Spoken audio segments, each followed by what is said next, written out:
അടുത്തൊരു വീഡിയോയിലേക്ക് സ്വാഗതം. നമ്മളിവിടെ അഡ്രസ്സ് ചെയ്യാൻ പോകുന്നത് സമൂഹത്തിന് വളരെ ഉപദ്രവകരമായിട്ടുള്ളൊരു കാര്യമാണ്. അന്ധവിശ്വാസം. അന്ധവിശ്വാസം കാരണം സമൂഹത്തിൽ ഒരുപാട് ദോഷങ്ങൾ ഉണ്ടാകുന്നുണ്ട്. എസ്പെഷ്യലി കുടുംബ ബന്ധങ്ങൾ തകർക്കുന്നുണ്ട്. അതേപോലെ തന്നെ പലപ്പോഴും സാമ്പത്തിക തട്ടിപ്പ് നടക്കുന്നുണ്ട് ഈ വിഷയം ബന്ധപ്പെട്ട്. ഒരുപാട് സാമ്പത്തിക തട്ടിപ്പ്. ഒരുപാട് ആളുകൾ ആത്മഹത്യയിലേക്കും പല ആളുകളുടെയും സമ്പത്ത് നഷ്ടപ്പെടുകയും പല ആളുകൾക്കും മെന്റൽ ആയിട്ടുള്ള ചില പ്രശ്നങ്ങൾ വരാനും ഒക്കെ കാരണമായി തീർന്നത് അന്ധവിശ്വാസങ്ങളാണ്. അതേപോലെ തന്നെ രാഷ്ട്രീയ ലക്ഷ്യം ആഗ്രഹിച്ചുകൊണ്ട് നടത്തുന്ന കുറേ അന്ധവിശ്വാസങ്ങൾ കാരണം സമൂഹത്തിൽ ജനങ്ങൾക്കിടയിൽ വർഗീയത പ്രചരിക്കുന്നുണ്ട്. ജനങ്ങൾക്കിടയിൽ പരസ്പരം പ്രശ്നങ്ങൾ വരുന്നുണ്ട്. അങ്ങനെ ഒരുപാട് പ്രയാസങ്ങൾ വരുന്നുണ്ട്. അപ്പോൾ ഈ അന്ധവിശ്വാസം എന്ന് പറയുന്നത് നമ്മൾ എന്നും എതിർക്കേണ്ട ഒന്ന് തന്നെയാണ്. യാതൊരു സംശയവുമില്ല.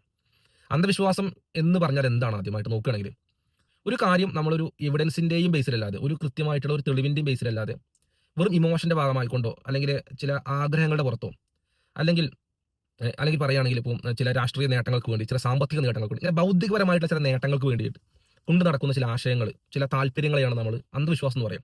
ഒരു തരത്തിലും അതിന് ഒരു തരത്തിലുള്ള എവിഡൻസും സപ്പോർട്ട് ചെയ്യുന്നുണ്ടാവില്ല. ഒരു എവിഡൻസും ഉണ്ടാവില്ല. നേരെ മറിച്ച് അത് സ്വന്തം ഇഷ്ടമായിരിക്കും. ഇപ്പോൾ ചില ആൾക്കാർക്ക് സ്റ്റേജിൽ മൈക്ക് കെട്ടി സംസാരിക്കാനുള്ള ഒരു ഫെയിം ഉണ്ടാക്കുക, ഒരു സെലിബ്രിറ്റി ലെവൽ കൊണ്ടുവരാൻ എന്നുള്ളത് കൊണ്ട് അങ്ങനെ ചില അന്ധവിശ്വാസങ്ങൾ പ്രചരിപ്പിക്കുന്ന ആൾക്കാരുണ്ട്. സാമ്പത്തികമായിട്ട് ഞാൻ നേരത്തെ പറഞ്ഞ പോലെ സാമ്പത്തികമായിട്ട് ഒരുപാട് തട്ടിപ്പുകൾ അന്ധവിശ്വാസ പേര് നടക്കുന്നുണ്ട്. അപ്പോൾ ഇതിൽ നെല്ലും പതിരും വേർതിരിക എന്നുള്ളത്. അപ്പോൾ സാധാരണ ഏത്തിസ്റ്റുകളായിട്ടുള്ള ആളുകൾ, ഇപ്പോൾ എക്സാമ്പിൾ രവിചന്ദ്രൻ പറഞ്ഞൊരു കാര്യമാണ്, അങ്ങനെ അന്ധവിശ്വാസം വിശ്വാസം എന്നൊന്നുമില്ല, എല്ലാം അന്ധവിശ്വാസമാണെന്ന് രവിചന്ദ്രനൊക്കെ പറയാറുണ്ട്. അത് സെൽഫ് കോൺട്രഡിക്ടറി ആയിട്ടുള്ള സ്റ്റേറ്റ്മെന്റ് ആണെന്ന്. അത് കാരണം അവിടെ ഇരിക്കുന്ന ആൾക്കാർ കൈയടിച്ച് അതിനെ പാസ്സാക്കുന്നുണ്ടെങ്കിലും ആ പാസ്സാക്കുന്ന ആൾക്കാർക്ക് പോലും എന്തില്ല മനസ്സിലാകുന്നില്ല ഇവർ കൊണ്ടുനടക്കുന്നത് എന്താണെന്നുള്ളത്. അപ്പോൾ ഇവിടെ ഈ നിരീശ്വരവാദമാണോ അതാ ദൈവമില്ല എന്ന് പറയുന്ന ഒരു ഏത്തിയസ്റ്റിക് ആ വിശ്വാസമാണോ, അല്ലെങ്കിൽ ദൈവമുണ്ട് എന്ന് വിശ്വസിക്കുന്ന ദൈവത്തിൽ വിശ്വസിക്കുന്ന ഇസ്ലാം മുന്നോട്ട് വെക്കുന്ന ആശയമാണോ, ഏതാണ് അന്ധവിശ്വാസം? ഈ രണ്ട് മെയിൻ കാര്യം നോക്കുകയാണെങ്കിൽ ഏതാണ് അതിൽ അന്ധവിശ്വാസമായിട്ട് വരുന്നത് എന്നാണ് നമ്മൾ അഡ്രസ് ചെയ്യാൻ പോകുന്നത്. സാധാരണ ഏത്യസ്റ്റുകളായ ആളുകൾ ഈ വീഡിയോ ചെയ്യാനുള്ള കാരണം കൂടി പറയുന്നത്, ഞാൻ നോക്കുന്ന സമയത്ത് പല കമന്റ്സിലെല്ലാം കാണാൻ സാധിക്കും. ഈ പടച്ചതമ്പുരാനിൽ വിശ്വസിക്കുന്ന ആൾക്കാർ, അള്ളാഹു വിശ്വസിക്കുന്ന ആൾക്കാർ, ഇസ്ലാം വിശ്വസിക്കുന്ന ആൾക്കാർക്ക് അവർ അഡ്രസ് ചെയ്തിട്ട് അവർ ഇങ്ങനെ നിങ്ങൾ അന്ധവിശ്വാസികളാണെന്ന് പറഞ്ഞ് അഡ്രസ് ചെയ്ത് കാണാൻ സാധിക്കും. അതേപോലെ തന്നെ ബ്ലഡി ഏത്യസ്റ്റ് എന്ന് പറഞ്ഞിട്ട് പോസ്റ്റ് ഇട്ട് നടക്കുന്ന കുറേ ആൾക്കാരെയും കാണാൻ സാധിക്കും. അപ്പോൾ അത്തരം ആളുകളോട് കൂടിയാണ് നമ്മൾ ഇതിന് റിപ്ലൈ കൊടുക്കാൻ ഉദ്ദേശിക്കുന്നത്. അപ്പോൾ എന്താണ് അന്ധവിശ്വാസം ഞാൻ ഓൾറെഡി പറഞ്ഞു കഴിഞ്ഞു. ഇനി അടുത്തതായിട്ട് എന്താണ് ഇസ്ലാം മുന്നോട്ട് വെക്കുന്ന ആശയം?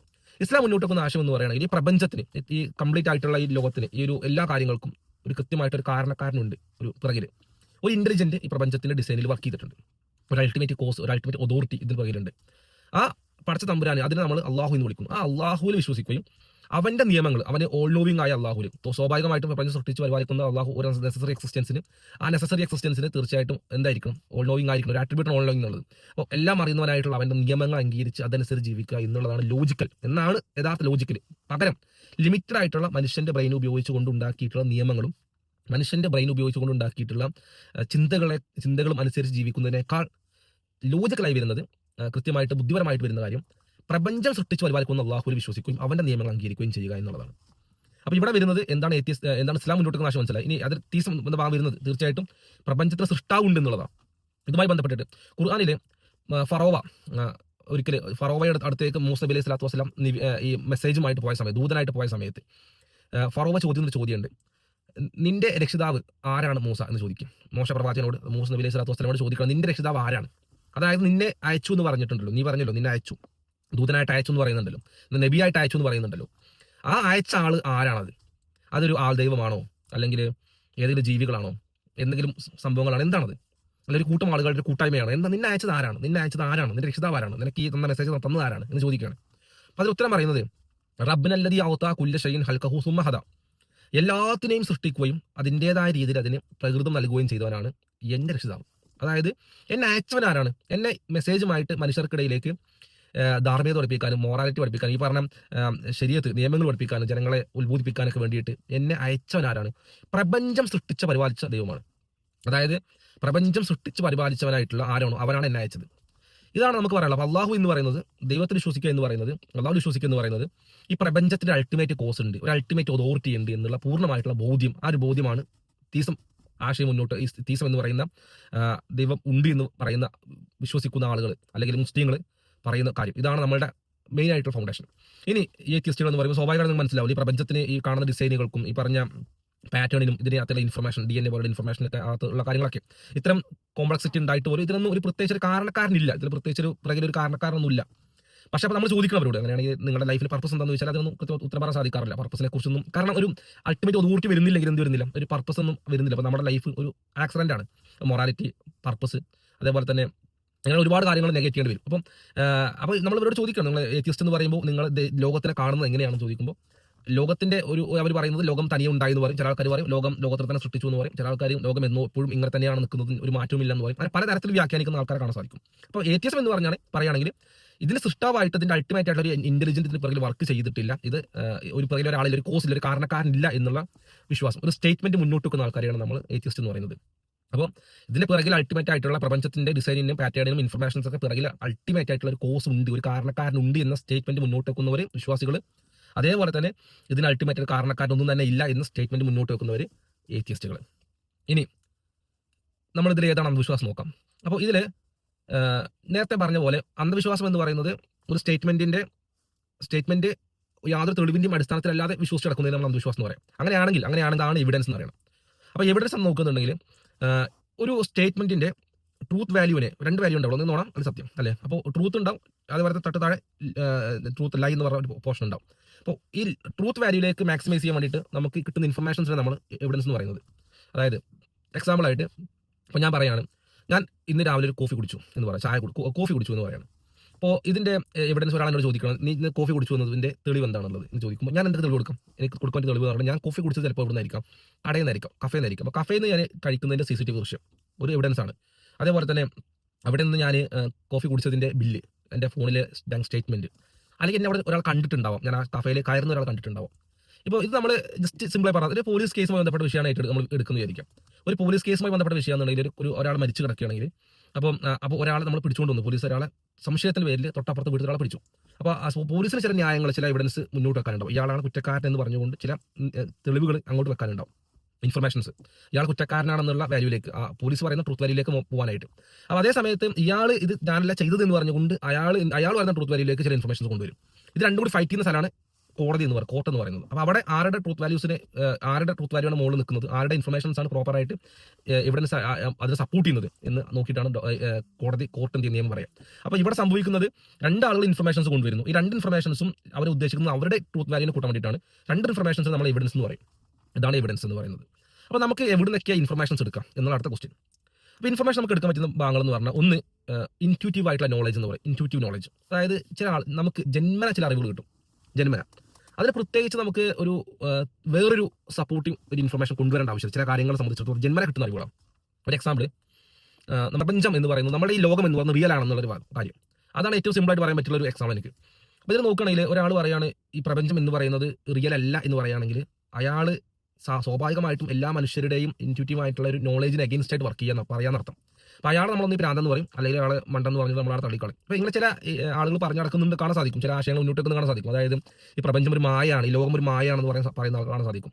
അപ്പോൾ അങ്ങനെ ജീവിതം ഒരു റിയൽ അല്ല എന്നുള്ള ഒരു വാദം കൊണ്ടുവരികയാണെങ്കിൽ ഒരുപാട് പ്രശ്നങ്ങളുണ്ട്. അപ്പോൾ നമ്മുടെ ലൈഫ് റിയൽ ആണ് എന്ന് പറയുമ്പോഴാണ് നമ്മൾ എഴുന്നേൽക്കുന്നത്, പല്ല് തേക്കുന്നത്, കുളിക്കുന്നത്, ഇപ്പോൾ നിങ്ങൾ എൻ്റെ വീഡിയോ കാണുന്നത്, ഇൻഫർമേഷൻസ് പരസ്പരം പാസ് ചെയ്യുന്നത്, അതെല്ലാം ഇത് ട്രൂ ആണെന്ന്, നമ്മൾ കാണുന്ന കാര്യം ശരിയാണ്, സത്യമാണെന്ന് വിശ്വസിച്ചുകൊണ്ടാണ് ചെയ്യുന്നത്. അതാണ് അതിൻ്റെ അടിസ്ഥാനം. അപ്പോൾ നമ്മൾ സയൻസ് ഒരുപാട് സയൻസ് ചെയ്യുന്ന ഒരുപാട് റിസർച്ചുകളും, അല്ലെങ്കിൽ ഇപ്പോൾ നമ്മൾ കോസ്മോളജി ബന്ധപ്പെട്ട വിഷയങ്ങൾ പഠനങ്ങളും ഇതെല്ലാം നടത്തുന്നത്, അല്ലെങ്കിൽ സൂര്യനിൽ നടക്കുന്ന വ്യതിയാനങ്ങൾ, കാലാവസ്ഥ ഇതെല്ലാം പഠിക്കുന്നത്, ഇതെല്ലാം റിസർച്ച് ചെയ്യുന്നതും അതിൻ്റെ ബേസ് എന്ന് പറയുന്നത് എന്താണ് അല്ലെങ്കിൽ നമ്മളെ ഈ ലൈഫ് എന്ന് പറയുന്നത് അത് സത്യമാണ്, അത് ട്രൂ ആണ്, അതൊരു റിയൽ ആണ് എന്നുള്ളതിൻ്റെ ബേസ് നിന്നുകൊണ്ടാണ്. അപ്പോൾ ഇതൊന്നും റിയൽ അല്ല എന്നുണ്ടെങ്കിൽ പിന്നെ ഇവിടെ മൊറാലിറ്റിയുടെ ആവശ്യമില്ല, ഇവിടെ കോർട്ടിൻ്റെ ആവശ്യമില്ല, ഇവിടെ ഒന്നിൻ്റെ ആവശ്യമില്ല. കാരണം ഇതെല്ലാം ഒരു മായ ആണെന്നുണ്ടെങ്കിൽ പിന്നെ ഇതൊന്നും അവിടെ വർക്കാവുന്നില്ല എന്നുള്ളതാണ്. അപ്പോൾ ഇങ്ങനെ ചില കാര്യങ്ങൾ നമുക്ക് ജനിച്ച ഉടനെ തന്നെ ചില കാര്യങ്ങൾ നമുക്ക് ഇൻഫർമേഷൻസ് ആയിട്ട് കിട്ടും. അതിനെ പ്രത്യേകിച്ച് നമ്മൾ എന്ത് ചെയ്യേണ്ട ആവശ്യമില്ല, പ്രത്യേകിച്ച് വേറെ കുറേ ഇൻഫർമേഷൻസ് കൊണ്ടുവന്ന് സപ്പോർട്ട് ചെയ്യേണ്ട ആവശ്യമില്ല. അപ്പോൾ അങ്ങനെയുള്ള ഒരു സപ്പോർട്ട് ഇതിൽ ഏത്തിസ്റ്റുകൾക്കാണോ ബിലീവേഴ്സിനാണ് വരുന്നത് നോക്കാം. അതായത് ഇസ്ലാം മുന്നോട്ട് വെക്കുന്ന ഒരു ആശയം പറയുന്നത്, ജനിച്ചു വീഴുന്ന ഓരോ കുഞ്ഞും ഫിത്രയിലാണ് ജനിക്കുന്നത്. അതായത് നബി സല്ലല്ലാഹു അലൈഹി വസല്ലമയുടെ ഹദീസിൽ കാണാൻ സാധിക്കും, ജനിച്ചു വീഴുന്ന ഓരോ കുഞ്ഞും ശുദ്ധ പ്രകൃതിയിലാണ് ജനിക്കുന്നത്. ആ ശുദ്ധ പ്രകൃതി എന്ന് പറയുന്നത് ഏകനായ സൃഷ്ടാവായിട്ടുള്ള ഒരു ഹയർ അതോറിറ്റിയെ വിശ്വസിക്കുക, അതിന് കീഴൊതുങ്ങുക, അതിൽ ആ ഒരു ഹയർ അതോറിറ്റി അംഗീകരിക്കുക എന്ന ഒരു സ്റ്റേജിലാണ് എല്ലാവരും ജനിച്ചു വീഴുന്നത്. പിന്നീട് അതിനുശേഷമാണ് ഒരാളുകളെ വ്യത്യസ്ത മതങ്ങൾക്കായി മാറുന്നത്, ജൂതന്മാരും ക്രൈസ്തവരൊക്കെ ആയിട്ട് മാറുന്നത് അവരുടെ സാമൂഹിക അന്തരീക്ഷത്തിന്റെയും കുടുംബ പശ്ചാത്തലത്തിന്റെയൊക്കെ ഭാഗമായിട്ട് നടക്കുന്ന ട്രെയിനിങ്ങിന്റെ ഭാഗമായിട്ടാണ്.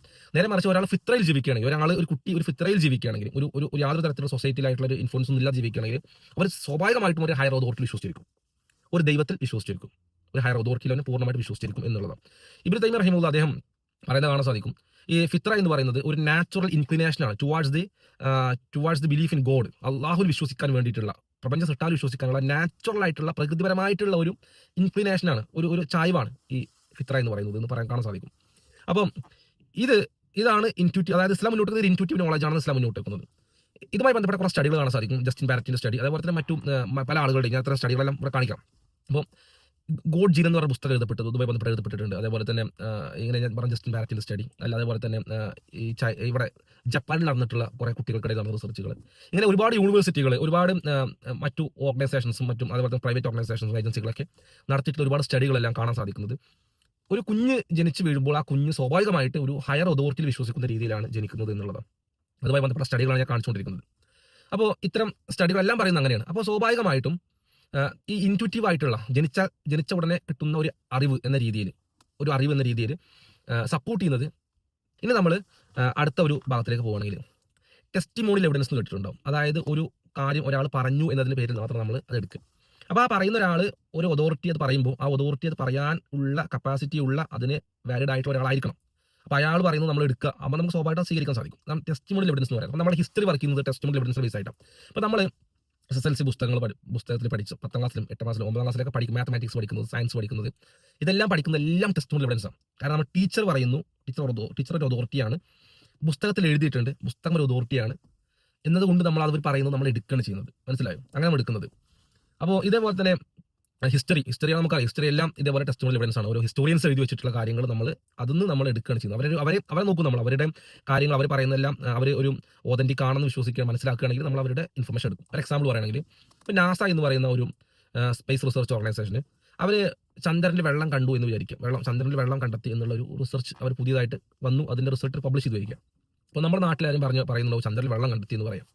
അപ്പോൾ ഇതിന് ഒരാൾ പറയുന്നത് എനിക്ക് കൂടുതൽ ഇൻഫർമേഷൻ കിട്ടിയെന്ന് ചോദിക്കുമ്പോൾ നമ്മൾ പറയുന്നത് എന്നോട് പറഞ്ഞത് ഞാൻ കണ്ടത് നാസയുടെ വെബ്സൈറ്റിനകത്ത് കൊടുത്തിട്ടുണ്ട്, ഇങ്ങനെ ചന്ദ്രനിൽ വെള്ളം കണ്ടെത്തി എന്നത് കണ്ടിട്ടുണ്ട്. നാസ എന്ന് പറയുന്നൊരു അതോറിറ്റിയെ എനിക്ക് ഇതിൽ വിശ്വസിക്കാൻ പറ്റും, കാരണം അവർ അതിൻ്റെ ക്വാളിഫൈഡ് ആയിട്ടുള്ള ആൾക്കാരാണ്. അപ്പോൾ സ്വാഭാവികമായിട്ട് അവർ പറയുന്നതിൽ സത്യമാവാനുള്ള സാധ്യത, അതുകൊണ്ട് ഞാൻ അത് ഒരു എവിഡൻസ് എടുക്കുന്നുണ്ട്, ഞാനത് സപ്പോർട്ട് ചെയ്യുന്നുണ്ട് എന്ന് പറയാം. വേറൊരാൾ പറയാണ് ഞാൻ കേട്ടത് തെങ്ങ് കയറ്റക്കാരൻ ചന്ദ്രപ്പൻ ചേട്ടൻ്റെ നിന്നാണ്. അപ്പോൾ എന്താ കാരണം? ചന്ദ്രപ്പൻ ചേട്ടൻ തെങ്ങ് കയറുന്ന സമയത്ത് തെങ്ങ് നിന്ന് നോക്കുമ്പോൾ നമ്മളെക്കാൾ അടുത്താണ് ചന്ദ്രൻ, അതുകൊണ്ട് കുറച്ചുകൂടി പെട്ടെന്ന് ആൾക്ക് പറയാൻ പറ്റും ആളതിന് അതോറിറ്റിയാണെന്ന് പറഞ്ഞാൽ എങ്ങനെ ഉണ്ടാവും. അപ്പോൾ ഈ തെങ്ങ് കയറുന്ന ഒരാൾ അതിന് അതോറിറ്റി അല്ല. തെങ്ങ് കയറുന്ന ആൾക്ക് തെങ്ങുമായി ബന്ധപ്പെട്ട വിഷയങ്ങൾ സംസാരിക്കാൻ പറ്റും. പക്ഷേ ചന്ദ്രനുമായി ബന്ധപ്പെട്ട റിസർച്ചുമായി ബന്ധപ്പെട്ട സ്പേസ് റിസർച്ചുമായി ബന്ധപ്പെട്ട വിഷയങ്ങൾ സംസാരിക്കണമെങ്കിൽ അതിൽ അതോറിറ്റി ആയിട്ടുള്ള അതിൽ ഓതറൈസ്ഡ് ആയിട്ടുള്ള ആളുകൾ സംസാരിക്കണം. അപ്പോൾ അതാണ് നമ്മൾ എടുക്കുന്ന ഇൻഫർമേഷൻ. രണ്ടാമത്തെ ഇൻഫർമേഷൻ ടെസ്റ്റിമോണിയൽ എവിഡൻസ് എന്ന് പറയുന്നത്. ഈ ടെസ്റ്റിമോണിയൽ എവിഡൻസ് സപ്പോർട്ട് ചെയ്യുന്നത് എന്തിനാണ്? സപ്പോർട്ട് ചെയ്യുന്ന ദൈവവിശ്വാസത്തിനാണ്, അള്ളാഹു ഇസ്ലാമിനെ വിശ്വസിക്കുന്നത്, ഇസ്ലാമിനെയാണ് സപ്പോർട്ട് ചെയ്യുന്നത്. അതായത് നബി സല്ലല്ലാഹു അലൈഹി വസല്ലം, പ്രവാചകൻ മുഹമ്മദ് സല്ലല്ലാഹു അലൈഹി വസല്ലം, അദ്ദേഹം 40 വയസ്സ് വരെ അദ്ദേഹം പ്രബോധനം തുടങ്ങുന്നത് വരെ, അദ്ദേഹത്തെ നിബൂവത്ത് കിട്ടുന്നത് വരെ അദ്ദേഹം ആ കാലത്തവിടെ ജീവിച്ചിരുന്ന ആളുകൾക്കിടയിൽ എല്ലാം അറിയപ്പെട്ടിരുന്നത് അൽ അമീൻ എന്ന വിശ്വസ്തൻ, സത്യസന്ധൻ എന്ന് അറിയപ്പെട്ടിരുന്നത്. റസൂലിനെ സംബന്ധിച്ചിടത്തോളം റസൂൽ നബി സല്ലല്ലാഹു അലൈഹി വസല്ലം ഒരിക്കൽ പോലും നുണ പറഞ്ഞിട്ടില്ല എന്നുള്ളത് നബിയുടെ ശത്രുവായിരുന്ന സമയത്ത് അബൂ സുഫിയാൻ അദ്ദേഹം പിന്നീട് റിപ്പോർട്ട് ചെയ്യുന്ന ഹദീസിൽ കാണാൻ സാധിക്കും. പിന്നീട് അദ്ദേഹം ഇസ്ലാം സ്വീകരിച്ച സമയത്ത് അദ്ദേഹം പറയുന്നുണ്ട്, പണ്ട് ഞാൻ രാജാവിൻ്റെ അടുത്തേക്ക് റസൂലിൻ്റെ നബി സല്ലല്ലാഹു അലൈഹി വസല്ലമയുടെ ചില ആളുകൾ പോയ സമയത്ത് ആ ആളുകൾക്കിടയിൽ ഉള്ള ഒരു വിഷയത്തെക്കുറിച്ച് ചോദിക്കാൻ വേണ്ടി എന്നെ അങ്ങോട്ട് വിളിച്ചു. ആ സമയത്ത് ആൾ പറയുന്നത് ഞാൻ പറഞ്ഞു കൊടുത്തത് മുഹമ്മദ് എന്ന വ്യക്തി അദ്ദേഹം നുണ പറയുന്നത് ഞാൻ കേട്ടിട്ടില്ല എന്ന് അദ്ദേഹം പറയുന്നത്. അപ്പോൾ നബി സല്ലല്ലാഹു അലൈഹി വസല്ലമ നുണ പറയുന്ന വ്യക്തിയല്ല, അദ്ദേഹത്തിന് സാമ്പത്തികമായ താല്പര്യങ്ങളില്ല, അദ്ദേഹത്തിന് രാഷ്ട്രീയപരമായ താല്പര്യങ്ങളില്ല. കാരണം അവർക്ക് റസൂലിന് അതെല്ലാം ഓഫർ ചെയ്യപ്പെടുന്ന ഒരു സമയത്ത് അതൊന്നും അംഗീകരിക്കാതെ റസൂൽ സ്വയം തൻ്റെ സമ്പത്തും തൻ്റെ അധ്വാനവും തൻ്റെ കാര്യങ്ങളെല്ലാം ഇതിനു വേണ്ടി പ്രവർത്തിക്കുകയും അതേ സമയത്ത് റസൂൽ ഒരിക്കലും നുണ പറയാറില്ല, അദ്ദേഹം വളരെ മാന്യനാണ്, അദ്ദേഹം ഒരിക്കലും നുണ പറയാത്ത വ്യക്തിയാണെന്ന് ശത്രുക്കൾ പോലും പറയുമ്പോൾ സ്വാഭാവികമായിട്ടും ആ ഒരു അതോറിറ്റി അദ്ദേഹം പറയുന്ന കാര്യങ്ങളെല്ലാം സത്യമാണെന്നതിൽ അന്നുണ്ടായിരുന്ന ആൾക്കാർക്കും വിശ്വാസം വന്നു. അതേപോലെ തന്നെ നമുക്കും വിശ്വാസമാണ്. അബൂബക്കർ റളിയല്ലാഹു അൻഹുവിനോട് ഒരിക്കലും ഒരു അബൂജഹൽ എന്ന് പറയുന്നുണ്ട്, നിന്റെ സഹോദരൻ, എൻ്റെ സുഹൃത്ത് മക്കയിൽ നിന്ന് മസ്ജിദുൽ അഖ്സയിലേക്ക് യാത്രയായി എന്നും ആകാശത്തിലേക്ക് യാത്രയായി എന്നൊക്കെ അദ്ദേഹം പറഞ്ഞു നടക്കുന്നുണ്ട് എന്ന് പറയുമ്പോൾ അബൂബക്കർ റളിയല്ലാഹു തിരിച്ചു ചോദിക്കുന്നുണ്ട്, അത് ശരിക്കും മുഹമ്മദ് പറഞ്ഞു, നബി സല്ലല്ലാഹു അലൈഹി വസല്ലം പറഞ്ഞു എന്ന് ചോദിക്കാം. അപ്പോൾ അബൂജഹൽ പറയുന്നുണ്ട്, അവർ പറഞ്ഞു നടക്കുന്നുണ്ടെന്ന് പറയും. അപ്പോൾ അബൂബക്കർ റളിയല്ലാഹു പറയുന്ന കാര്യമാണ് അങ്ങനെ പറഞ്ഞെങ്കിൽ ഞാൻ വിശ്വസിച്ചിരിക്കുന്നു. കാരണം എന്താ? അദ്ദേഹം ഒരു അതോറിറ്റിയാണ്, അദ്ദേഹം പറയുന്നത് വിശ്വസിക്കാൻ പറ്റുന്ന തരത്തിലുള്ള ഇൻഫർമേഷൻ അദ്ദേഹം എടുക്കാൻ പറ്റും. കാരണം അദ്ദേഹം നുണ പറയാത്ത ആളാണ്, അദ്ദേഹത്തിന് സാമ്പത്തിക നേട്ടങ്ങളൊന്നും ഇല്ലെന്ന് ഒപ്പം ജീവിച്ചുകൊണ്ടിരിക്കുന്ന ആൾക്കാർ തന്നെയാണ് സാക്ഷ്യപ്പെടുത്തുന്നത് എന്ന് മനസ്സിലാക്കുക. അപ്പോൾ രണ്ടാമതായിട്ട് ടെസ്റ്റിമോണിയൽ എവിഡൻസ്, അത് ഇസ്ലാം മാത്രമല്ല, മുഹമ്മദ് സല്ലല്ലാഹു അലൈഹി വസല്ലമയെ കുറിച്ച് മാത്രമല്ല, ലോകത്ത് വന്നിട്ടുള്ള ഒരുപാട് പ്രവാചകന്മാർ, ഇസ്ലാമുമായി ബന്ധപ്പെട്ട ഒരുപാട് പ്രവാചകന്മാർ, അവർ കൊണ്ടുവന്ന ഗ്രന്ഥങ്ങൾ അല്ലെങ്കിൽ ഒരുപാട് ഗുരുക്കന്മാർ, ഇതൊക്കെ നോക്കുന്ന സമയത്ത് നമുക്ക് കാണാൻ സാധിക്കുന്നത് ടെസ്റ്റിമോണിയൽ ആയിട്ടുള്ള ഒരു എവിഡൻസ് സപ്പോർട്ട് ചെയ്യുന്നത് ദൈവം ഉണ്ട്, പ്രപഞ്ച സൃഷ്ടാവായ അള്ളാഹു ഉണ്ട് എന്നത് തന്നെയാണ് സപ്പോർട്ട് ചെയ്യുന്നത് എന്ന് മനസ്സിലാക്കുക. ഇനി അടുത്തതായിട്ട് ചില ആളുകൾ പറയുന്ന കാര്യമാണ് എംപിരിക്കലായിട്ട് ദൈവം ഉണ്ട് എന്ന് തെളിയിക്കണം, ശാസ്ത്രീയമായിട്ട് ദൈവം ഉണ്ട് തെളിയിക്കണം എന്ന് പറയും. ശാസ്ത്രീയമായിട്ട് ദൈവം ഉണ്ടെന്ന് തെളിയിക്കുന്ന ആൾക്കാരുടെ ഒരു വാദമാണ്, പണ്ട് ഈ ജെയിംസ് വെബ് ടെലിസ്കോപ്പ് ആകാശത്തിലേക്ക് ചില ഫോട്ടോസും ചില ഇതൊക്കെ എടുത്ത സമയത്ത് അന്ന് എനിക്ക് ഓർമ്മയുണ്ട്, ഫേസ്ബുക്കിലൊക്കെ ചില ക്വസ്റ്റ്യൻസ് വന്നിരുന്നു. ജെയിംസ് വെബ് ടെലിസ്കോപ്പ് എടുത്ത ഫോട്ടോക്കകത്ത് എവിടെയാണ് ദൈവം എന്ന് പറഞ്ഞ് നിരീശ്വരവാദികൾ ഇങ്ങനെ കുറെ പോസ്റ്റ് ഇട്ടിരുന്നു. അതായത് ജെയിംസ് വെബ് ടെലിസ്കോപ്പ് എടുത്ത ഫോട്ടോ ഞാൻ കാണിച്ചുതരാം. അതെടുത്ത ഫോട്ടോ ഒരു സ്റ്റാർസിന്റെ, ഒരുപാട് സ്റ്റാർസിന്റെ നെബുലകളുടെയൊക്കെ ഫോട്ടോസ് എടുത്തിട്ടുള്ളത്, അതേ സ്റ്റാർ നക്ഷത്ര കൂട്ടങ്ങളുടെ ഫോട്ടോ എടുത്തിട്ടുള്ളത്. അതിനകത്ത് ചോദിക്കുകയാണ് ഇതിൽ എവിടെയാണ് ദൈവം എന്നുള്ളത്. അപ്പം ബൈ ഡെഫിനിഷൻ ഗോഡ് എന്ന് പറയുകയാണെങ്കിൽ പ്രപഞ്ചത്തിലെ സൃഷ്ടാവാണെന്നും ആ സൃഷ്ടാവിനെ സംബന്ധിച്ചിടത്തോളം പ്രപഞ്ചത്തിനകത്തുള്ളതല്ല, പ്രപഞ്ചത്തിന് പുറത്താണ്, പ്രപഞ്ചത്തിന്റെ അകത്തുള്ളതിനെ കുറിച്ച് നമ്മൾ സംസാരിക്കുന്നത് എന്ന് പോലും ബോധ്യം പോലും ഇല്ലാത്ത ആളുകളാണ് ഇത് പറയുന്നത്. അപ്പം എംപിരിക്കൽ ആയിട്ടുള്ള എവിഡൻസ് എന്ന് പറയുന്ന സപ്പോർട്ട്, എംപിരിക്കൽ എവിഡൻസ് എന്ന് പറയുന്നത് എന്താ, അതായത് ശാസ്ത്ര നിരീക്ഷണങ്ങളുടെ ഫലമായി കിട്ടുന്ന എവിഡൻസ്. ശാസ്ത്രം എന്ന് പറയുകയാണെങ്കിൽ നമ്മുടെ ഫിസിക്കൽ വേൾഡിനെ കുറിച്ച് പഠനങ്ങളാണ്. ഇപ്പോൾ എക്സാമ്പിൾ പറയുകയാണെങ്കിൽ ഇപ്പോൾ നമ്മൾ ശാസ്ത്രം എന്ന് പറയുമ്പോൾ സ്വാഭാവികമായിട്ടും പല കാര്യങ്ങളും എക്സ്പെരിമെന്റിലൂടെയാണ് നമ്മൾ അത് കണ്ടെത്തുന്നത്, അത് പഠിക്കുന്നതൊക്കെ ചെയ്യുന്നത്. ഇപ്പോൾ ഒരു തവളയുടെ ശരീരത്തിലകത്ത് ഇങ്ങനെ സംഭവങ്ങളുണ്ട്, മറ്റേതുണ്ട്, മറിച്ചതുണ്ട് എന്നൊക്കെ പറയുമ്പോൾ ചില കെമിക്കലുമായി ബന്ധപ്പെട്ട കോമ്പിനേഷൻസും കാര്യങ്ങളൊക്കെ സംസാരിക്കുമ്പോഴേക്ക് ഇതെല്ലാം നമ്മൾ ഇതെല്ലാം ലാബിൽ കൊണ്ടുപോയി ടെസ്റ്റ് ചെയ്യുന്ന കാര്യങ്ങളൊക്കെയാണ്. അപ്പം പടച്ച തമ്പുരാൻ എന്ന് പറയുന്നത് സൃഷ്ടാവായ ദൈവം എന്ന് പറഞ്ഞാൽ അൾട്ടിമേറ്റ് കോസാണ് പ്രപഞ്ചത്തിൽ. സ്വാഭാവികമായിട്ടും വാച്ചിനെ ഉണ്ടാക്കിയ ആൾ, വാച്ച് മേക്കർ എന്ന് പറയുമ്പോൾ അത് പറയാറുണ്ട്, വാച്ച് മേക്കർ നമ്മൾ തിരയേണ്ടത് വാച്ചിനകത്തല്ല, വാച്ചിന് പുറത്താണ്. അതേപോലെ തന്നെ പ്രപഞ്ചം ഉണ്ടാക്കിയ ആൾ പ്രപഞ്ചത്തിനകത്ത് നമ്മൾ തെരഞ്ഞിട്ട് കാര്യമില്ല എന്നുള്ളതാണ്. അപ്പം എംപിരിക്കൽ എവിഡൻസ് എന്ന് പറയുന്നത് ദൈവം ഉണ്ട് എന്നതിനെ സപ്പോർട്ടും ചെയ്യുന്നില്ല, എതിർക്കും ചെയ്യുന്നില്ല. എവിഡൻസ് എന്ന് പറയുന്നത്, സയൻസ് എന്ന് പറയുന്നത് ഇതിന്റെ ഭാഗമല്ല, ഇതിന്റെ ഈ ദൈവം ഉണ്ടോ ഇല്ലയോ എന്ന് അന്വേഷിക്കാനുള്ള ഒരു ശാഖയല്ല ഈ ശാസ്ത്രം എന്ന് പറയുന്നത്. അത് ഇവിടെ തെറ്റിദ്ധാരണ കാരണം വരുന്നതാണ്. ഓക്കെ, ഇനി അടുത്തതായിട്ട് നോക്കുന്ന ലോജിക്കലായിട്ടുള്ള എവിഡൻസ്, റാഷണൽ ആയിട്ട് ബുദ്ധിപരമായിട്ട് ഏതാണ് സപ്പോർട്ട് ചെയ്യുന്നത് എന്നുള്ളതാണ്. ഒരു കാര്യം സംഭവിച്ചു കഴിഞ്ഞാൽ ഒരു കാരണക്കാരൻ ഉണ്ടാവും എന്നുള്ളതാണ് മിനിമം കോമൺ സെൻസ്, അത് എല്ലാവർക്കുള്ള കാര്യമാണ്. അതിന്റെ ബേസിലാണ് പോലീസിന്റെ കേസ് അന്വേഷണം നടക്കുന്നത്. ഇപ്പോൾ ഒരു എക്സാമ്പിൾ പറയുകയാണെങ്കിൽ ഒരാൾ മരിച്ചു കിടക്കുന്നതായിട്ട് കാണുമ്പോൾ രണ്ട് പോലീസുകാർ അങ്ങോട്ട് പോയി. അപ്പോൾ ഒരു പോലീസുകാരൻ പറയാണ് ഈ മരിച്ചു കിടന്ന ആൾ അത് തന്നെ മരിച്ചു, കാരണമൊന്നുമില്ല എന്ന് പറയാം, ഒരു കാരണമല്ല എന്ന് പറയാം. അപ്പോൾ രണ്ടാമത്തെ പോലീസുകാരൻ പറയുന്നത് എന്തൊരു കാരണമുണ്ട്, കാരണം ഒന്നെങ്കിൽ ആൾ ഹാർട്ട് അറ്റാക്ക് ആയിരിക്കാം, അല്ലെങ്കിൽ ആത്മഹത്യ ചെയ്തായിരിക്കാം, അല്ലെങ്കിൽ ആൾ കൊല്ലപ്പെട്ടതായിരിക്കാം, എന്തെങ്കിലും റീസൺ ഉണ്ടായിരിക്കും ഈ മരണത്തിന് പിറകിൽ. ഒരു ഇൻസിഡന്റ് സംഭവിച്ചിട്ടുണ്ട്, ആ ഇൻസിഡന്റിന് പിറകിൽ എന്തെങ്കിലും കാരണം ഉണ്ടാവും, ഏതുമാവാം, ഒന്നെങ്കിൽ സാധാരണ മരണമായിരിക്കാം, അല്ലെങ്കിൽ അത് ആത്മഹത്യ ആയിരിക്കാം, അല്ലെങ്കിൽ കൊലപാതകമായിരിക്കാം. അപ്പോൾ എന്തൊരു കാരണമില്ലാതെ ഒരു ഇൻസിഡന്റ് സംഭവിക്കില്ല എന്ന് പറയും. മറ്റുള്ള കാരണം അങ്ങനെ പൊട്ടിമുളച്ച് മരിച്ചു, പ്രത്യേകിച്ച് കാരണമൊന്നുമില്ല എന്ന് പറയുന്നത്. അപ്പോൾ ഇതിൽ രണ്ടാമത്തെ പോലീസുകാരനെ ചിലപ്പം അവാർഡ് കിട്ടി, ആളെ രക്ഷപ്പെട്ടു പോകും, ഫസ്റ്റ് ആളെ ജോലി പുറത്താക്കും ചെയ്യും. കാരണം ഒരു ബുദ്ധിയില്ലാത്ത മനുഷ്യനൊന്നും പോലീസ് സ്റ്റേഷനിൽ പോലീസുകാരനായിട്ട് എടുക്കില്ല എന്ന് നമ്മൾ മനസ്സിലാക്കുക. അപ്പോൾ ഇവിടെ നമ്മൾ പറയുന്നത് എല്ലാ കാര്യങ്ങൾക്കും ഒരു കാരണക്കാരുണ്ടാവും. ഇൻഷുറൻസിന് എല്ലാവരും കാരണക്കാരുണ്ടാവും. ഒരു ഡിസൈൻ കണ്ട ഡിസൈനർ ഉണ്ടാവും, ഒരു പാറ്റേൺ ഒരു കാരണക്കാരുണ്ടാവും, ഒരു പർപ്പസ് ഉണ്ടെങ്കിൽ ഒരു പർപ്പസ് ഡിസൈൻ ചെയ്ത ആളുണ്ടാവും. അതേപോലെ ഇൻഫർമേഷൻസ് കാണുമ്പോൾ ഇൻഫർമേഷൻസ് എന്ന് പറയുന്നത് സീറോ എന്ന അവസ്ഥയിൽ ഉണ്ടാവില്ല. ഒരു എക്സാമ്പിൾ പറയുകയാണെങ്കിൽ ഇപ്പം ഞാനൊരു രഹസ്യം എൻ്റെ സുഹൃത്തിന് പറഞ്ഞു കൊടുത്തു എന്നിരിക്കും, എൻ്റെ സുഹൃത്തിന് രഹസ്യം പറഞ്ഞു കൊടുത്തു, എനിക്കും അവന് മാത്രമേ രഹസ്യം അറിയുള്ളൂ. കുറച്ച് ദിവസങ്ങൾ കഴിഞ്ഞപ്പോൾ ഞാൻ അവനോട് പറഞ്ഞു, നീ ആരോട് രഹസ്യം പറയരുത്, നീ രഹസ്യം ആരോടും പറയരുത്, നീ സ്വയം മനസ്സിൽ വെക്കണം, നീ ഒരു അമാനത്തായിട്ട് എടുക്കണമെന്ന് പറയാം, നീ പുറത്ത് പറയുകയും ചെയ്യരുതെന്ന് പറഞ്ഞു. കുറച്ച് ദിവസം കഴിയുമ്പോൾ വേറൊരു സുഹൃത്തിനോടൊന്ന് പറഞ്ഞു, ഞാൻ ഈ സുഹൃത്തിന് പറഞ്ഞു കൊടുത്ത അതേ രഹസ്യം അതേപോലെ അവൻ എന്നോടൊന്ന് പറഞ്ഞു. അപ്പോൾ ഈ ലോകത്തിൽ എനിക്കും അവന് മാത്രമേ ആ രഹസ്യം അറിയുള്ളൂ, ഞാൻ അവനെ വിശ്വസിച്ചുകൊണ്ട് അവന് മാത്രം പറഞ്ഞു കൊടുത്തു, ഒരാൾക്ക് രഹസ്യം അറിയില്ല. ഈ രഹസ്യം മൂന്നാമതൊരാൾ എന്നോടൊന്ന് പറയുമ്പോൾ ബുദ്ധിപരമായിട്ട് ഞാനെന്താ ചിന്തിക്കുന്നത്, രണ്ടാമത്തവന് ഞാൻ പറഞ്ഞു കൊടുത്ത സുഹൃത്ത് അവനെ പറഞ്ഞു കൊടുത്തു എന്ന് മനസ്സിലാക്കേണ്ടത്. അതിന് കാരണം എന്താ? അതിന് കാരണം ഇൻഫർമേഷൻ എന്ന് പറയുന്നത് സീറോ എന്നുള്ള പൊസിഷൻ ഉണ്ടാവില്ല എന്നുള്ളതാണ്. അങ്ങനെ തന്നെയാണ് എത്തിസ്റ്റുകളുടെയും വിശ്വാസികളുടെയൊക്കെ ബ്രെയിൻ വർക്ക് ചെയ്യുന്നത്. അല്ല, ഒരാൾ പറയാണ്, അപ്പോൾ അവനൊരു എത്തിസ്റ്റ് എന്ന് ചോദിച്ചു, അവൻ പറയാണ് നിനക്ക് ഇവിടുന്ന് ഇൻഫർമേഷൻ കിട്ടിയതെന്ന് ചോദിക്കുമ്പോൾ അവൻ പറയണ എനിക്ക് പൊട്ടിമുളച്ചുണ്ടായി, പ്രത്യേകിച്ച് ഒരു ഇതൊന്നുമില്ല, ഒരു ഇൻഫർമേഷൻ സോഴ്സ് ഒന്നുമില്ല, ഞാനൊരു എത്തിസ്റ്റ് ആണ് എന്ന് പറഞ്ഞ സാധനം ഉണ്ടായി, ഒരു കാരണമൊന്നുമില്ല എന്ന് പറഞ്ഞാൽ ബുദ്ധികൾ നമ്മൾ വിശ്വസിക്കില്ല. നമുക്ക് ഉറപ്പാണ് നമ്മൾ പറഞ്ഞു കൊടുത്തതാണെന്നുള്ളത്. കാരണം എന്താ? അല്ലാതെ ആ ഇൻഫർമേഷൻ പാസ്സാവില്ല. ഇങ്ങനെ ഇൻഫർമേഷൻസ് പ്രപഞ്ചത്തിൽ ഒരുപാട് ഇൻഫർമേഷൻ കാണാൻ സാധിക്കും. നമ്മൾ DNA ക്കകത്ത് ഇൻഫർമേഷൻസ് കാണാൻ സാധിക്കും. നമ്മുടെ ഓരോ മേഖലയും, നമ്മുടെ കണ്ണായാലും മൂക്കിന്റെ ദ്വാരത്തിന്റെ സൈസ് ആയാലും ശരി, നമ്മുടെ പല്ലിന്റെ വീതിയാലും ശരി, നമ്മുടെ പുരികത്തിന്റെ സൈസാണ് ശരി, നമ്മുടെ മുടിയുടെ അളവാണ് ശരി, നമ്മുടെ തലക്കകത്തുള്ള ഷേപ്പാണ് ശരി, നമ്മുടെ നമ്മുടെ പ്രപഞ്ചത്തിലേക്ക് ഏത് ഭാഗത്തേക്ക് നമ്മൾ കണ്ണ് നോക്കിയാലും അവിടെ എല്ലാം ഇൻഫർമേഷൻസ് കാണാൻ സാധിക്കും. അപ്പോൾ ഇൻഫർമേഷൻ എന്ന് പറയുന്നത് ഒരിക്കലും സീറോ എന്ന് പറയുന്ന ഒരു പൊസിഷൻ ഉണ്ടാവില്ല. സ്വാഭാവികമായിട്ടും ഒരു സോഴ്സിന്റെ ആവശ്യമുണ്ട്. അപ്പോൾ ആ സോഴ്സ് സ്വാഭാവികമായിട്ടും പ്രപഞ്ച സൃഷ്ടാവായിട്ടുള്ള ഒന്നാണ് എന്നാണ് വിശ്വാസികൾ പറയുന്നത്. അപ്പോൾ ഇതാണ് ലോജിക്കലായിട്ടുള്ള റാഷണൽ ആയിട്ടുള്ള പൊസിഷൻ. ഇനി ഖുർആൻ തന്നെ മുന്നോട്ട് ഒരു 3 ക്വസ്റ്റ്യൻസ് കാണാൻ സാധിക്കും. അതുകൊണ്ട് പറഞ്ഞിട്ട് നിർത്താം. ഞാനൊരു എക്സാമ്പിൾ പറയാം. ഒരു ആപ്പിൾ എൻ്റെ ടേബിളിൻ്റെ പുറത്ത് ഞാൻ കണ്ടു എന്നിരിക്കും. ഒരു ടേബിളിൻ്റെ പുറത്ത് ഒരു ആപ്പിൾ കണ്ടു. അപ്പോൾ 3 ഓപ്ഷൻ അവിടെ ഉള്ളൂ. 3 ഓപ്ഷൻ മാത്രമേ പോസിബിൾ ആയിട്ടുള്ളൂ. ഒന്നെങ്കിൽ ആ ആപ്പിൾ സീറോ എന്ന് പറഞ്ഞ പൊസിഷൻ പൊട്ടിമുളച്ചുണ്ടാവണം, ഒന്നുമില്ലാത്ത അവസ്ഥയിൽ നിന്ന് ആപ്പിൾ ഉണ്ടാവണം. അതായത് ടേബിളിൻ്റെ പുറത്ത് ഇങ്ങനെ ആപ്പിൾ ഇങ്ങനെ ഉണ്ടായി വന്നു, മാജിക്കിലൂടെ ഉണ്ടായി വന്നു. ആപ്പിൾ എന്ന് പറയുന്ന സീറോ എന്ന പൊസിഷനിൽ ഒന്നുമില്ലാത്ത അവസ്ഥയിൽ നിന്ന് ആപ്പിൾ ഇങ്ങനെ വന്ന ആപ്പിളായിട്ട് മാറി അവിടെ നിന്നു. ഇതാണ് അവസ്ഥ, ഒന്നാമത്തെ പൊസിഷൻ. രണ്ടാമത്തെ പോസിബിലിറ്റി എന്ന് പറയുന്നത് ഈ ആപ്പിൾ തന്നെ ആപ്പിൾ ഉണ്ടാക്കി എന്ന് പറയും. അതായത് ഈ ആപ്പിൾ തന്നെ ആപ്പിൾ ഉണ്ടാക്കുക എന്ന് പറയുമ്പോൾ ആപ്പിൾ ഒരു സമയത്ത് എക്സിസ്റ്റ് ചെയ്യണം, അതേ സമയത്ത് ആപ്പിൾ എക്സിസ്റ്റ് ചെയ്യാതിരിക്കും വേണം. രണ്ടും കൂടി നടക്കില്ലല്ലോ. സ്വാഭാവികമായിട്ടും ലോജിക്കലല്ല അത്. ഒരു ആപ്പിൾ തന്നെ ഉണ്ടാക്കുക എന്ന് പറയുന്നതും ആപ്പിൾ ഒന്നുമില്ലാത്ത അവസ്ഥയിൽ നിന്ന് ഉണ്ടാവുക എന്ന് പറയുന്നതും പോസിബിൾ അല്ല. ബുദ്ധിപരമായിട്ട് നമ്മൾ ചിന്തിക്കുന്നത് സിമ്പിളായിട്ട് പറയുകയാണെങ്കിൽ നമ്മളൊരു ആപ്പിൾ ടേബിളിൽ പുറത്ത് കണ്ട് നമ്മൾ വിചാരിക്കുക ഈ ആപ്പിൾ ആരെ കൊടുന്ന് വെച്ചു അല്ലേ? അല്ലെങ്കിൽ ആപ്പിൾ എങ്ങനെ ഇവിടെ വന്ന് പെട്ടു? ആപ്പിൾ ഒന്നുമില്ലാത്ത അവസ്ഥ ആപ്പിൾ ഉണ്ടാവില്ല എന്നും ആപ്പിൾ എന്ന് പറയുന്ന ആ ഒരു സാധനം സ്വയം ഉണ്ടാക്കില്ല എന്നുള്ളത് നമുക്ക് മനസ്സിലാവും. വളരെ സിമ്പിളായിട്ട് ലോജിക്കുക. ഇതേപോലെ തന്നെയാണ് പ്രപഞ്ചം. ഇത്ര ഇൻഫർമേഷൻസും ഇത്ര നോളജൊക്കെ നമ്മുടെ ശരീരം ഇതന്നെ ഖുർആൻ പറയുന്നത്. നിങ്ങളാണോ നിങ്ങൾ സൃഷ്ടിച്ചിട്ടുള്ളത്? നിങ്ങൾ ഒന്നുമില്ലാത്ത അവസ്ഥയിൽ നിന്ന് പൂജ്യം എന്ന അവസ്ഥയിൽ നിങ്ങൾ സ്വയം ഉണ്ടായതാണോ? അല്ലെങ്കിൽ ആ അവസ്ഥ നിങ്ങൾ ഉണ്ടാക്കിയതാണോ നിങ്ങൾ? അല്ലെങ്കിൽ നിങ്ങൾ ആരെങ്കിലും സൃഷ്ടിച്ചതാണോ? ഒരു സൃഷ്ടാവായുള്ള വല്ലതും ഇതിൽ പിറകിൽ നിൽക്കുന്നുണ്ടോ എന്ന് ചോദിക്കുകയാണ്. അത് 3 ക്വസ്റ്റ്യൻസിന്റെ കൃത്യമായിട്ടുള്ള ഒരു ആൻസർ എന്ന് പറയുന്നത് ഇത് നമ്മളെ ലൈഫ് ഇവിടെ പോസിബിൾ ആണെങ്കിൽ തീർച്ചയായിട്ടും ഒരു സൃഷ്ടാവ് പിറകിൽ ഉണ്ടായിരിക്കണം എന്നുള്ളതും. അപ്പോൾ ലോജിക്കലായിട്ടുള്ള എവിഡൻസ് സപ്പോർട്ട് ചെയ്യുന്നതും ഇൻഫർമേഷൻ സപ്പോർട്ട് ചെയ്യുന്നത് എന്തിനാണ്? ദൈവം ഉണ്ട് എന്നുള്ളതിനാണ് സപ്പോർട്ട് ചെയ്യുന്നത്. അപ്പോൾ ഞാൻ നേരത്തെ പറഞ്ഞ പോലെ ഇൻറ്റ്യൂട്ടീവ് ആയിട്ടുള്ള നോളജ്, അതായത് ജന്മന കിട്ടുന്ന അറിവായാലും ശരി, ടെസ്റ്റിമോണിയലായിട്ടുള്ള നമുക്ക് ഒരു അതോറിറ്റിയിൽ നിന്ന് കിട്ടിയ ഇൻഫർമേഷൻസ് ആണെങ്കിലും ശരി, അല്ലെങ്കിൽ ലോജിക്കലായിട്ട് ബുദ്ധിപരമായിട്ടുള്ള നമ്മൾ കണ്ടെത്തിയിട്ടുള്ള കാര്യങ്ങളാണെങ്കിലും ശരി, എല്ലാം സപ്പോർട്ട് ചെയ്യുന്നത് സൃഷ്ടാവായിട്ടുള്ള ഒരു ദൈവം ഉണ്ട്, ഇതിൻ്റെ ഒരു അൾട്ടിമേറ്റ് കോസ് ഉണ്ട്, ഒരു കാരണക്കാരനുണ്ട് എന്നതിനാണ്. ഇനി ലോജിക്കലായിട്ട് നമുക്ക് ഒരുപാട് ഫിലോസഫിക്കൽ ആർഗ്യുമെന്റ്സ് കൊണ്ടുവരാൻ സാധിക്കും. കോസ്മോളജിക്കൽ ആർഗ്യുമെന്റ്, അതേപോലെ തന്നെ കണ്ടിജൻസി ആർഗ്യുമെന്റ്, ഒരുപാട് ആർഗ്യുമെന്റ്സ് കൊണ്ടുവരാൻ സാധിക്കും. ഞാൻ അതുപോലെ ഇസ്ലാമിക് ഖുർആന്റെ ആർഗ്യുമെന്റ് ഞാൻ കൊണ്ടുവന്നത് ഖുർആനിക് ആർഗ്യുമെന്റാണ് കൊണ്ടുവന്നത്. അതേപോലെ തന്നെ ഡിസൈൻ ആർഗ്യുമെന്റ്, ഒരുപാട് ആർഗ്യുമെന്റ്സ് കൊണ്ടുവരാൻ സാധിക്കും. ഇതെല്ലാം ഇത്തരം ലോജിക്കലായിട്ടുള്ള കാര്യങ്ങളെല്ലാം കൺക്ലൂഡ് ചെയ്യുന്നത് there is A higher power, there is higher authority, ഒരു ഡിസൈനർ ഉണ്ട് എന്നുള്ളതിലാണ്.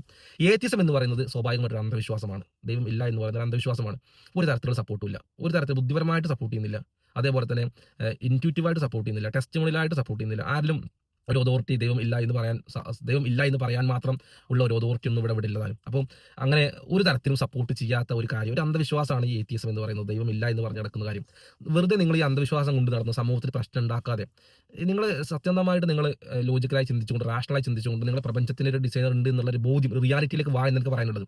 അപ്പോൾ നിങ്ങൾ അതിലേക്ക് വാ, അല്ലാതെ നിങ്ങൾ ദൈവം ഇല്ല എന്നുള്ളൊരു അന്ധവിശ്വാസത്തിന് പുറത്തു പോകും. ഈ അന്ധവിശ്വാസം കാരണമാണ് നിങ്ങൾ കാണാൻ സാധിക്കും ഈ ആരിഫ് ഹുസൈൻ, ലിയാഖത്തിലെ പോലെയുള്ള ആളുകൾ, അല്ലെങ്കിൽ നിങ്ങൾക്ക് രവിചന്ദ്രനെ പോലെ, മൈത്രേനെ പോലെയുള്ള ആളുകൾ, ഒട്ടും മോറാലിറ്റി ഇല്ലാത്ത ആളുകൾ, ഒട്ടും മോറലല്ല, ജനങ്ങൾക്കിടയിൽ വർഗീയത പരത്തും, അതിലൂടെ വരുമാനം ഉണ്ടാക്കുക എന്ന് അങ്ങനെയൊക്കെ നടക്കുന്ന ആളുകൾ, ചില ഫെയിം ആഗ്രഹിക്കുന്ന ആളുകൾ, ഇവരൊക്കെ ഈ അന്ധവിശ്വാസം കൊണ്ടു നടക്കാനുള്ള കാരണം എന്താ? അവരുടെ വയറ്റിപ്പഴപ്പിന് വേണ്ടിയിട്ട്, അവർ തിന്നാനും കുടിക്കാനും വേണ്ടിയിട്ടാണ് ലൈവായിട്ട് പിരിക്കുന്നെല്ലാം കാണാൻ സാധിക്കും. എസൻസ് ഗ്ലോബലിലെ സാമ്പത്തിക തട്ടിപ്പിനെ കുറിച്ചൊക്കെ അവർ തന്നെ പറയുന്നത് നമുക്ക് കാണാൻ സാധിക്കും. അപ്പോൾ ഇങ്ങനെ നമ്മൾ മനസ്സിലാക്കേണ്ട കാര്യം എന്ന് പറയുകയാണെങ്കിൽ ഈ അന്ധവിശ്വാസം പ്രചരിപ്പിക്കുന്ന ലക്ഷ്യം എന്ന് പറയുന്നത് ഭൗതിക നേട്ടങ്ങളായിരിക്കും. നിങ്ങൾ ഇത്തരം ആളുകൾ ചതിക്കുഴിയിൽ പോയി വീഴാതെ നിങ്ങൾ യഥാർത്ഥ ബോധ്യത്തിലേക്ക്, റിയാലിറ്റിയിലേക്ക് വാ എന്ന് പറയാനുള്ളത്. അപ്പോൾ ശരി, വീണ്ടും അടുത്തൊരു വീഡിയോ ആയിട്ട് കാണാം. അസ്സലാമു അലൈക്കും വറഹ്മത്തുള്ളാഹി വബറകാതുഹു.